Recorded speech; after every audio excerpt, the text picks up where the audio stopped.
ललितपुर नगरपालिकाको आज नगरपालिकाको अन्डरग्राउन्ड पार्किङमा ठुलो आगलागी भएको छ र त्यो आगलागी विद्युतीय सब्सिडीबाट भएको जस्तो अनुमान देखिन्छ र अन्डरग्राउन्डमा धेरै आगलागी भएर धुवाँ भएर त्यहाँभित्र निस्सासिने स्थिति बनेको छ र त्यहाँभित्र कर्मचारीहरू जान सकिरहेका छैनन्। खैर यो कर्मचारीको चाहिँ प्रोसेस चाहिँ जसरी पनि आगलागी चाहिँ नियन्त्रण गर्ने प्रयास नै बढी भएको छ।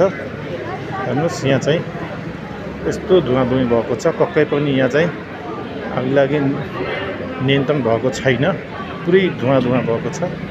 यहाँ हेर्न सक्छौँ, पुरै चाहिँ हेर्न सक्छौँ भित्र यो अवस्था छ। एकदमै यहाँ अक्सिजनको लेभल पनि एकदमै कम भएको छ। भित्र अक्सिजन चाहिँ को समस्याको कारणले गर्दा कर्मचारीहरू भित्र जान सकिरहेका छैनन्। साथीहरू आज ठुलो दुर्घटनाबाट चाहिँ बचेको छ।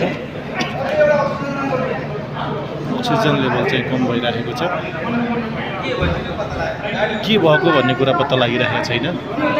कसरी चाहिँ भित्र आगलागी भएको भन्ने कुरा पनि पत्ता लागिसकेको, किनभने भित्र जान सक्ने स्थिति पनि बनेको छैन अक्सिजन लेभल कम भएको हुनाले। हेर्नु होला गाइस।